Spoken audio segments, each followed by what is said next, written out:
Hello, I'm Richard Ridge for Broadway World. The new musical Atomic will open off-Broadway at the Acorn Theatre on July 13th, and we're here in the rehearsal room to bring you a sneak peek and to meet the company, led by Ewan Morton, Jeremy Kushner, Sarah Gettelfinger, and Randy Harrison. Because this is the most seminal tale of our species. A warning sign for every other animal to heed. Lest they grow too smart, too fast, and like man devise a plan not planned because he cannot plan its own demise. You'll find this book in history of importance. The highest among the five Rome electricons in Freiburg, Bad, Chrysler, Oppenheimer.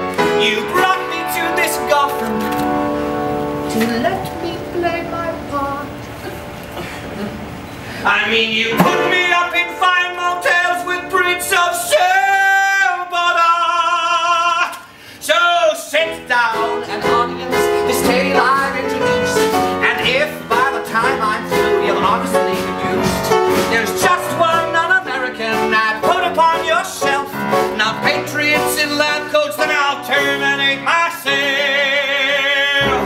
Because this is the most seminal tale, the seminal tale, a warning sign for every other animal to heed.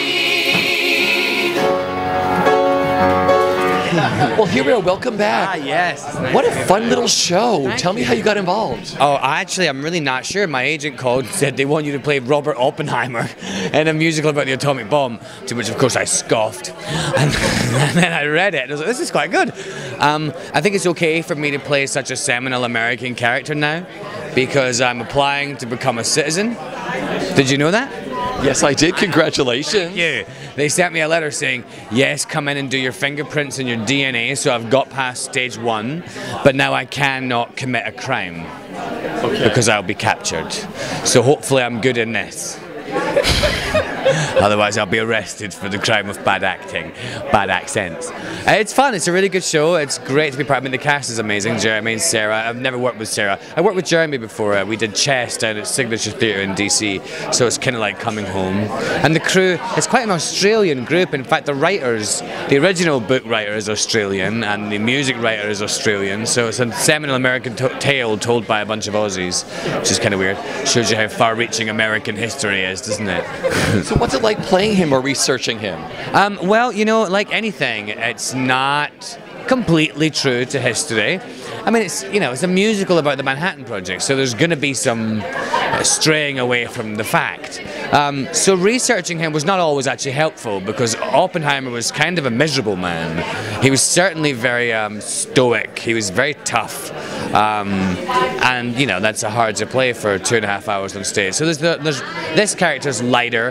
He functions as a narrator, basically, in this piece. He joins the play in the second act as a character in the play, but he spends the first act basically narrating Leo Szilard's story, Jeremy Kushner's story. So there's just lots of facets to play with this man. They're not all true, but they're now all really interesting. I was kind of scared of playing the sort of miserable, bitchy, argumentative Oppenheimer that if you read on Wikipedia.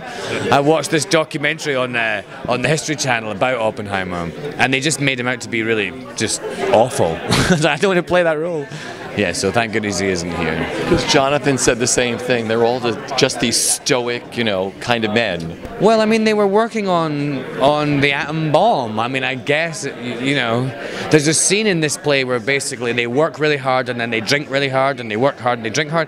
And you can kind of see why that was. I mean, Oppenheimer spent the second half of his life pretty drunk. I mean, you know, I think there was probably a lot of guilt. There was probably a lot of, what did we do? And you know, I think these people were probably inherently damaged by what happened. Whether they agreed that they should have dropped it, or whether they felt what they did was wrong, or whatever their final judgment of their own actions inside the story is. You know, they were stoic. They were driven, stoic men who were trying to save the world, and I guess they did, right? Well, until Iran got hold of the weapon.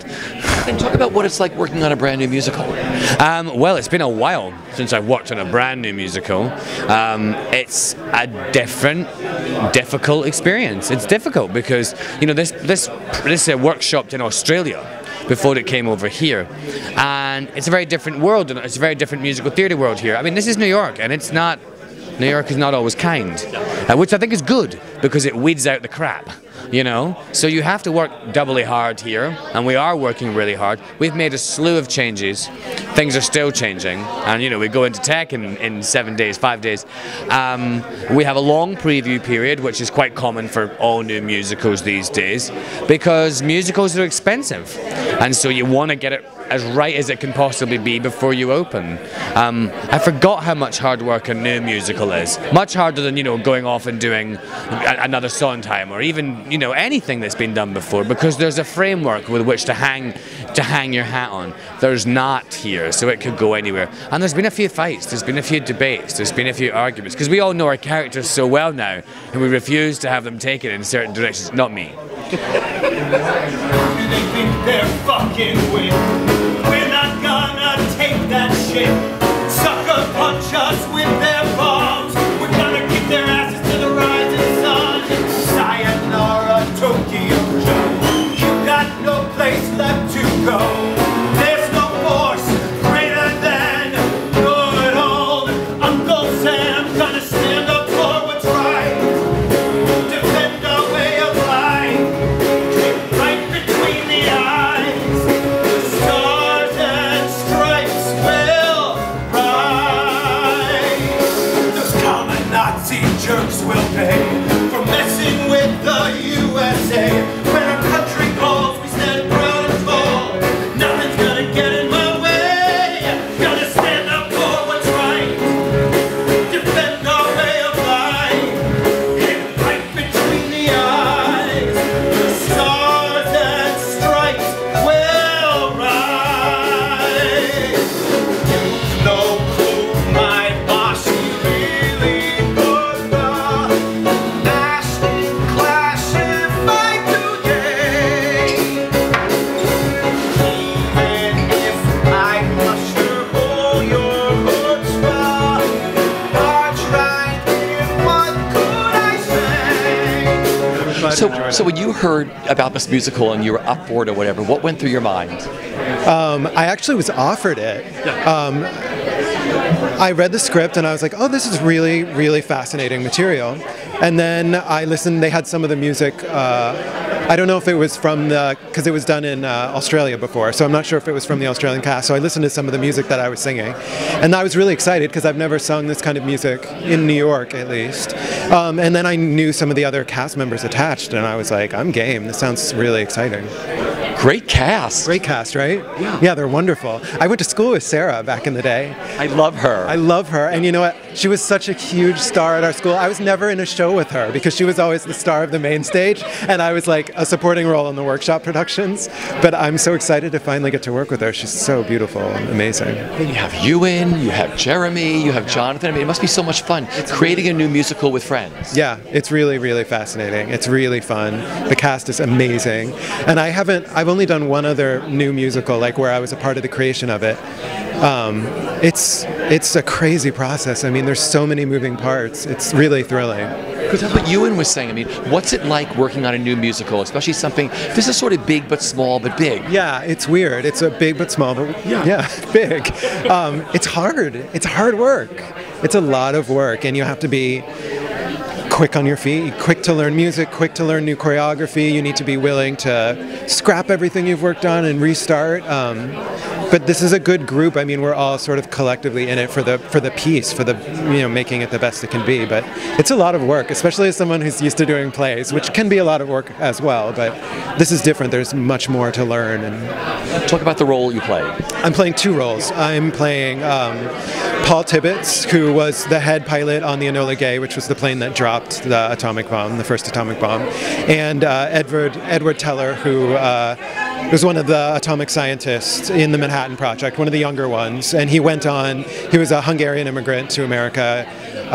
He went on to be called like the father of the hydrogen bomb. He very much advocated later for the use of atomic energy and for a large nuclear arsenal. So they're two very, very different people, and the roles they serve in the show are very different. The way Teller is put into the show, he's sort of like character, somewhat comic relief a lot of the time, and Paul Tibbets is sort of this aggressive, I mean, you saw one of the songs I sang, this very aggressive, sort of angry young American guy, who's sort of running away from home and joining the army and very military. So they're drastically different roles. Did you do any research? Because I was talking to the other guys, and they're all like stoic. You go to Wikipedia, and they're all like, he was this, he was a drunk, he was this, Right. Could you look up your guys? Did you find anything out? Yeah, I mean, for me, it's a balance of knowing what's true of this, because they're both real people, and then figuring out what actually works for the show, because Teller wasn't initially written to be Teller. In the Australian production, he was just like a scientist role, and they decided to specify him. But there's a lot of ways, especially for Teller, that bringing too much of the real guy doesn't work for what he is in this show. So, it's a balance. I've done it before. I feel like I've played a few people who really existed. I played Warhol in a musical, actually. And it's always a balance of, how can I suggest this character, especially for Warhol, who was such a well-known person. But these guys, I don't think many people would be like, that's not how he talked. But it's a balance of figuring out how can I represent the real person and what works on the page as far as this character and how does this person that they wrote serve the show.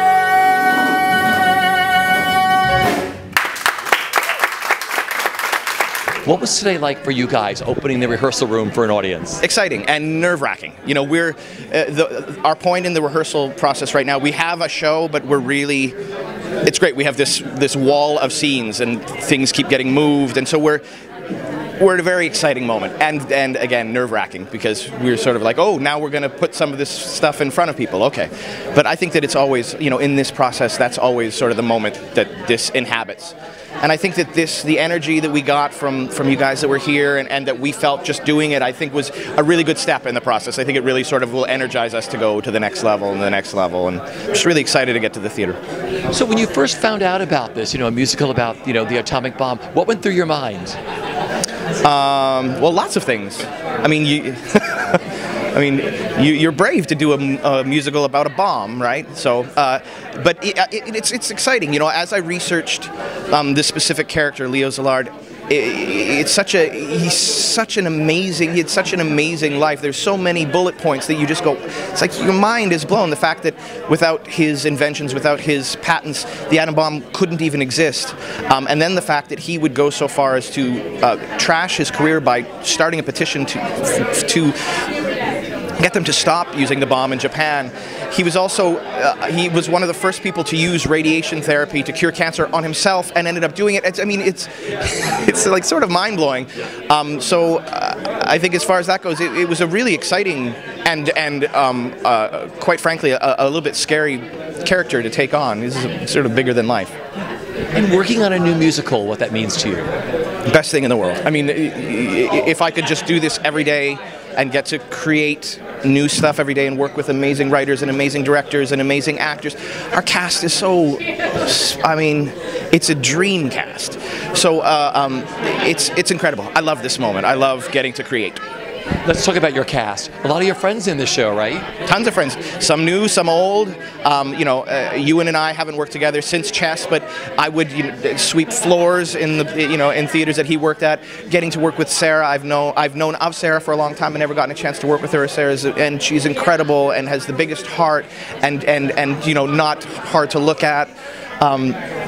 and then our tremendous ensemble, Randy and David Abellis, and just it goes on and on and on. It's so great. It's so exciting to come to work every day. And working with the composers. Working with composers, it can be amazing and mind-numbingly hard sometimes. Because it's really hard. It's like you sort of birth this baby and you hand it to a nurse, and then the nurse goes, he's not really pretty enough. And they're like, well, but that's our baby. Like, yeah, but we got it. Let's make it better. But they've been so incredible as far as being collaborative. And Damien, our director, has really opened up the room to make sure that the best idea is the idea that ends up getting put in front of people. And we have a room full of, not only talented actors, but really smart actors and really unconsciously good storytellers that we're really putting this piece together, and it's going to be the best version of this piece by the time we get it to the theater, I know.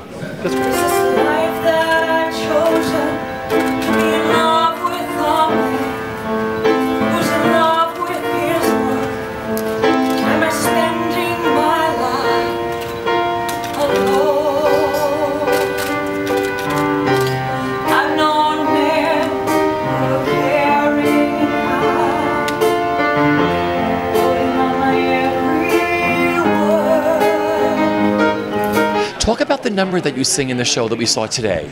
It's a gorgeous song called Headlights, and it comes at a beautiful moment in the show where, Trudy and Leo have a rather unconventional relationship.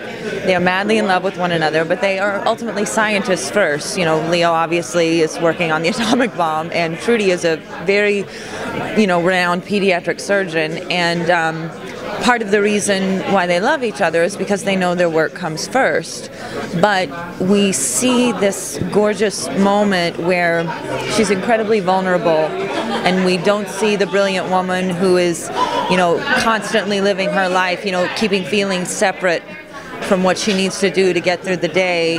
And it's just a really beautiful, vulnerable, quiet moment where we really hear how she feels about this man and how he affects her in her heart. So it's a joy to sing. I love it. So she's based on a real woman? Yes. Trudy and Leo were really together, and they were really, incredibly modern, for that time period. They never had children, but they were together their whole lives, and, they would end up later, joining forces to bring some of the first developments in radiation for curing cancer. So they were really extraordinary people that, did a lot of brilliant work, in conjunction with having a beautiful love affair. So I know a lot of this stuff is in the script, but were you able to do some research with her online or anything, or read anything about her? Yes, absolutely. And I actually had the most wonderful gift. Her daughter and her niece and nephew actually contacted our writers, and they're going to be coming to the show, but they sent over, letters and photographs and things, from this actual woman, which is so thrilling. It's also frightening because, when it's such a wonderful resource to have as an actor, but at the same time there's a pressure that comes with that because you really are, being given the opportunity to, continue someone's legacy through your storytelling, and you want to handle that very carefully and do it justice. So. And working with this great cast, because a lot of these are your friends. Yes. I will be honest. I said yes before I had really finished reading the script. I was so excited with the names in the creative team. The subject matter fascinated me, and Jeremy and Ewan I have just adored for years and admired their work so very much, and I thought, it's new, who knows what we'll end up with, but those are the kind of people that I want to be in the sandbox with, so I was pretty excited. And you and Randy went to school together, right? Yes, Randy and I went to school together, and I've enjoyed watching his career, and I mean, he was brilliant from the day he walked into the doors of college, but I've just always enjoyed him so much as a person and been so thrilled for his success, so this many years down the line to get to work together is a real gift. What you've enjoyed the most about working on a brand new musical? Well, I just think there's nothing like it. I've been very blessed to have had that opportunity a few times since I've been in New York, and it's two levels. When you have the opportunity to work on new material, but when you're lucky enough to be with a cast and creative team that are true collaborators,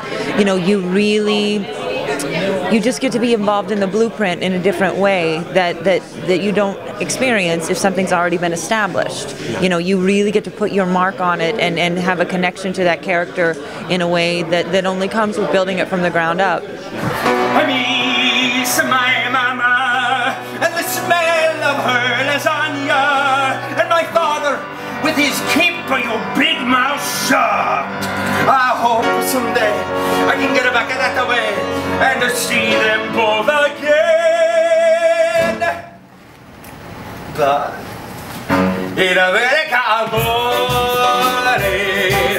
life's a great romance. In America, amore, oh, welcome home, let's dance.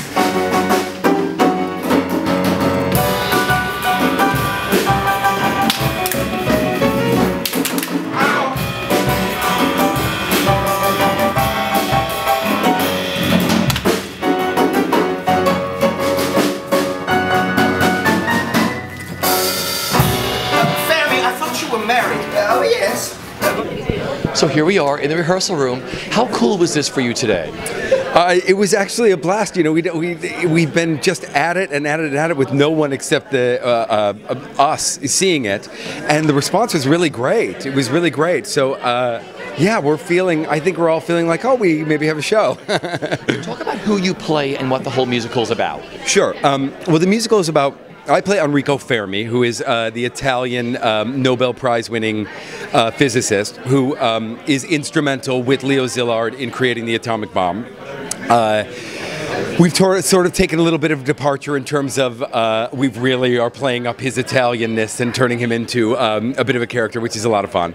The show is about it's about the making of the atomic bomb, about the sort of moral conundrums that went along with that, and and really what these people went through in not only creating it, but then dealing with what did we do? What did we create? And many of them became very, very heavy drinkers, and spent much of their latter part of their lives depressed. Although that's not really shown in the show. The show's like a lot of fun. It's also a really great mixture of a contemporary sensibility with a period piece that it's somehow. You still feel like it's we're telling a story in a certain amount of time or a certain period of time, but it's still like it still speaks to our audiences today. Just in terms of what they're seeing and our sensibilities with it and all of that. So it's been great finding that tone, if that makes sense. What kind of research did you do? It's so funny that you say that, because I Googled Enrico Fermi, and you will fall asleep reading. I mean, because it's just, he invented the da-da-da-da-da, neutron, da-da-da. But he had written, but Gregory, the writer, had written this very colorful Italian guy. So I called him up before we started rehearsing. I said, Gregory, I'm not finding Enrico Fermi womanizer, Enrico Fermi partier, and he said, oh no, I sort of wrote it, we wanted a foil for Leo, and he's sort of my grandfather. So I've definitely done research, but it's been, for me, the challenge has been marrying this colorful character they wrote with someone who actually has a brain like you and I can't even imagine, if that makes sense. So talk about your number that you did, so your big Italian number. A big Italian number. Yeah, so I have, in addition to writing a Nobel Prize-winning scientist, he also wrote An Immigrant, so this is, the number's really about, this is what, at this period, this is right, Fermi has escaped Mussolini, it's, 33, 34, and Leo, he meets Leo for the first time, and there is it's kind of immigrant to immigrant. This is what it's like here. This is what, these are the possibilities, and all of that. And even, it's interesting because Fermi really didn't have moral conundrums about the bomb because he always believed so much that America would do the right thing that he just always felt like he didn't have a hard time sleeping at night about it because he was so in love with the country, if that makes sense. It was a lot of fun. I'll see you on July 13th. Yes. Thank you for opening your rehearsal room today. What was today like for you, adding an audience into the mix? It was really nice to see people's reaction. It was really nice to have energy coming back at you after being under the lights for so hard, just working hard. To take a step back and feel the love come back to you is nice. What attracted you to this musical? One is it's an epic scale. It's a story that sort of changed history. And when I've discovered that I didn't know nothing about Leo Szilard, I need to correct that, because the man invented this bomb that changed the world. And so when I found a character that I didn't know anything about, I needed to know about him. That set amidst the backdrop of an epic story that changed history was worth telling. And working on a brand new musical, because I'm sure there's a lot of changes. I mean, the best wins, but what that's like for you creating a new musical? Well, in the room with a new work, you want the pile of stuff that you edited to be really high in the rehearsal room, because that way it's not on stage. So it's a lot of just taking many different looks at different things and really being a creative crucible, being hard on the work, so that what comes out of this room is the best foot we can put forward. And working with this cast. Amazing, just amazing. They're incredibly instinctual. They're connected personally to the story. They love telling the story. They're open. I believe in a very collaborative room, and they're very much collaborative in this process. So it's one. I always say, it's many minds, one heart. As a director, what do you want the audience to take away from this piece? I mean, there's a great story here. Yeah, I'm always looking to first and foremost create a theatrical event in a theater that people feel good about being a part of. I want to transport them, take them away from real life, hold them in that story, and let them walk away with that story knowing something and feeling something they hadn't felt before. First and foremost, it's a quality theatrical event that you really feel good about being part of. How did you come about writing a musical about the creation of the atomic bomb? Well, the story came first, and after about 8 years, the story told me it wants to be a musical. It started as a film, but it started as me writing it as a film, and yeah, it was. But the story kind of wanted to be told. And like Leo, Danny has been rolling this ball up the hill. He found the story, he found me, he found Phil, he found Damien, and now we found our way to New York. I don't have any background in writing musicals or in theatre or in writing screenplays or anything. My background is advertising, so. Wow, so what has this process been like for you? It's been a big learning curve. It's but it's kind of this story that's been really engaged me and really pushed me into kind of areas that have been scary but very rewarding. And the story has kind of written me in some ways, written the whole project. Yeah. And for you? Yes. I'm sorry, what was the question? Yeah. Working on this, I mean, and the idea is you said, I want to make this work and write lyrics for this. Oh, sure. Well, I was brought on when the production was in Sydney. We did an earlier run in Sydney, Australia. And so Damien, who I'd worked with before, our director, he asked me to come on and start working with Danny on this book and lyrics.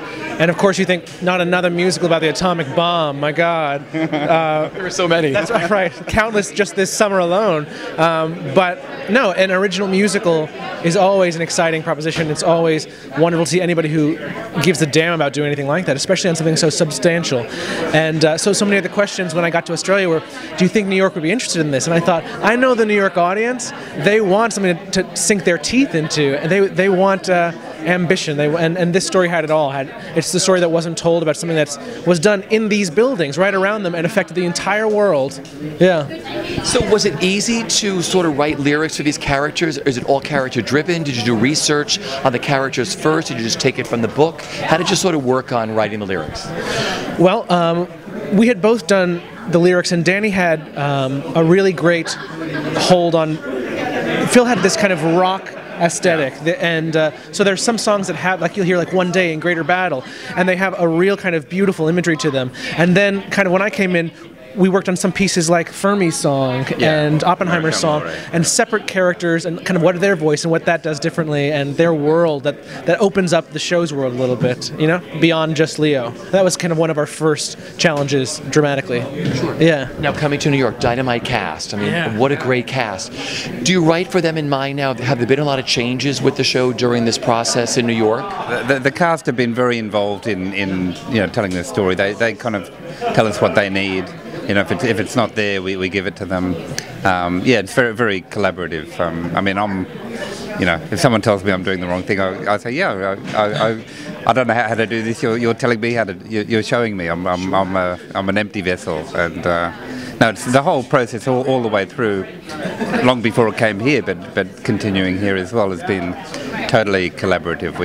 It's not it never gets into a kind of an us and them situation. It's we're all kind of in this. We're family. We're trying to do something fantastic, and everybody's very invested in it. You know, it's great.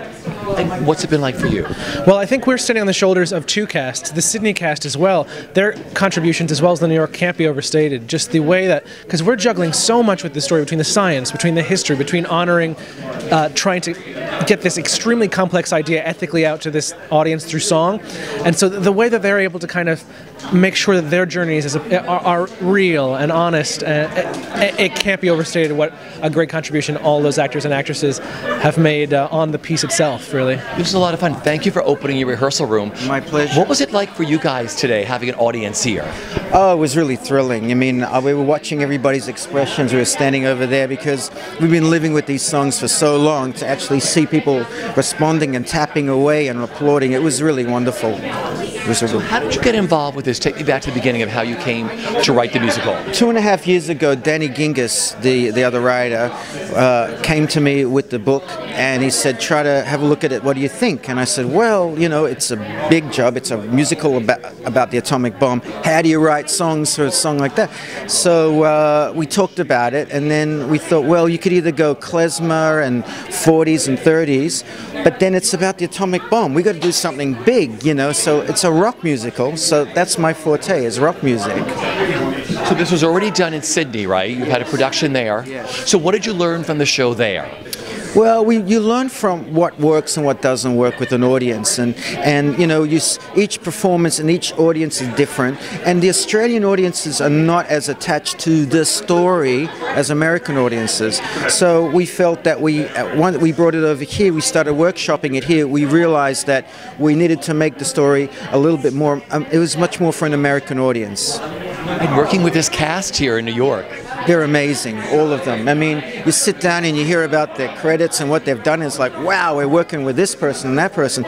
And the band are amazing too. We're working with all these guys that have done all these amazing shows. Next to Normal, you know, all these other bass player from Next to Normal, the drummer from, you know, the Green Day's musical, you know, it's American Idiot. It's great people. Really excited. What excites you the most about working on a new musical for New York? Well, this is the city, you know, and this is where musicals really come out of. And if we can make something that is really an important musical for its time, then it's exciting to be here to be part of that creation.